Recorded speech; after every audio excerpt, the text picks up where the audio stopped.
დაბადების დღეს არასდროს აღნიშნავ ხოლმე. სულ უცნაურად მეჩვენებოდა სიკვდილის მოახლოების აღნიშვნა, მაგრამ დედაჩემმა მაინც გამომიგზავნა საჩუქარი. მას არასდროს ავიწყდებოდა. დილით კართან პატარა ყუთი დავინახე. ის ანონიმურად იყო გამოგზავნილი და პირდაპირ ჩემი კარის ხულფთან იდო. ეს როგორ მოახერხა ისე, რომ ვერაფერი შევამჩნიე. ყუთზე წარწერა დავინახე. ეს აშკარად მისი ხელწერა იყო, მას ყველგან გავარჩევდი. როდესაც გავხსენი გაოცებისგან თავი მოვიფხანე. რა უცნაურია, უბრალოდ DVD დისკი, წერილიც კი არ არის. დედას ტექნიკასთან ისეთი დამოკიდებულება აქვს, რომ მხოლოდ ფიქრიც კი რომ მან დისკზე რამე ჩაწერა აბსურდულად მეჩვენებოდა. მას საერთოდ კომპიუტერი აქვს, იქნებ მამა დაეხმარა. ხრები ავიჩეჩე და დისკი ნოუთბუქში შევდე. ეკრანზე წარწერა გამოჩნდა. ჯეფრი 86-90. ჩემ და გასაოცრად ეს საოჯახო ვიდეოების კრებული აღმოჩნდა 90-იანებიდან, საშინელი გამოსახულებითა და უფრო საშინელი ხმით. მაგრამ გონი კადრები არასწორი თანმიმდევრობით იყო დალაგებული. ვიდეო იწყებოდა, სადაც 5 წლის ვიყავი და რაც უფრო დრო გადიოდა, სულ უფრო და უფრო პატარა ვჩანდი. დაახლოებით 9 საათი ვტკბებოდი ჩემი ბავშვობის კადრებით. ძალიან სულელი ბავშვი ვიყავი, სულ რაღაცას ფეხს ვკრავდი ან ვარტყამდი. დედას ფოტო გავუგზავნე, როგორ თამაშობთ მისაღებ ოთახში და მივაწერე: მადლობა დედა ვიდეოსთვის, საუკეთესო საჩუქარია მსოფლიოში. მაგრამ შემდეგ ყველაფერი უფრო უცნაური იყო.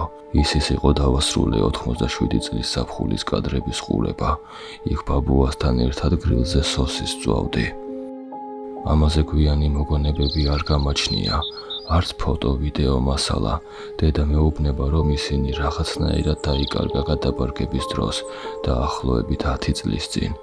დაბლა მარცხენა კუთხეში წარწერის მიხედვით ეს 86 წლის ზაფხულის კადრები იყო. კამერა ვიღაცას ძალიან მოუხერხებლად ეჭირა. ალბათ ეს მამა იყო. ღობის იქით კი ოჯახი ისვენებდა. ისინი ვერ ვიცანი, მაგრამ გონი ჩვენი მეზობლები იყვნენ.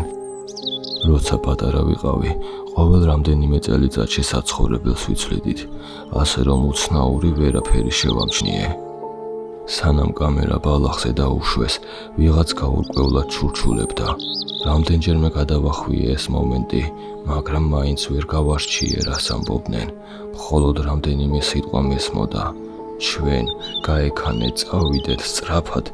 შემდეგ კამერა ისევ ასწიეს და ისევ ის ოჯახი გამოჩნდა. შემდეგ კადრში დედაჩემი დავინახე. მოდი გავაკეთოთ ეს, თქვა მან და უცნაურად გაიღიმა. შრუანტელმა გამიარა მთელ სხეულში. ცალკეულად ეს სიტყვები არაფერს უცნაურს არ ნიშნავდა. ასე შეიძლება ნებისმიერ რამეზე ვთქვათ, მაგრამ როგორც მან თქვა, მისი სახის გამომეტყველება. ეგრევე მივხვდი, რომ რაღაც რიგზე არ იყო. რამდენიმე წამის შემდეგ კადრში ისევ ის ოჯახი გამოჩნდა.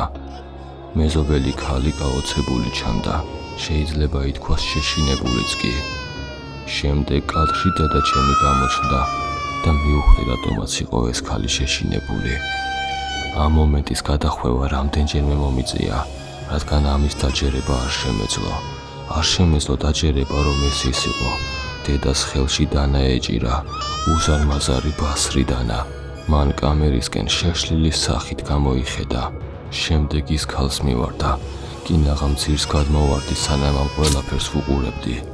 დედა მკვეთრად დაარტყა დანაფეხში ქალბატონს, ის კი ძირს დაეცა. მამაკაცმა კი, რომელმაც გაიაზრა რა ხდებოდა, მეუღლის დასახმარებლად გაიქცა, მაგრამ არ გამოუვიდა. სულ სისხლში ამოსვლილი დედა კამერისკენ შემოტრიალდა და შეშლილივით სიცილი დაიწყო. ამ დროს მან მინდორში მომტირალი ბავშვი დაინახა. ის ხელში აიყვანა და ნაზად ჩაეხუტა. ჩვენ შენ ჯეფრის დაგარქმევთ, თქვა მან და მას აკოცა. უფრო სწორად მე მაკოცა. შემდეგ კი კამერა შეხედა. ნოუთბუქი დავხურე, ძლივს სუნთქავდი. არა, არა, ეს შეუძლებელია. ეს ხუმრობაა, ხო? რაღაც პრანკი, მაღალი ხარისხის მონტაჟი. ამ დროს ტელეფონზე შეტყობინება მოვიდა. შეტყობინება დედასგან. მე შენთვის არაფერი გამომიგზავნია, მაგრამ მალე მამა მოვა და ყველაფერს გაარკვევს.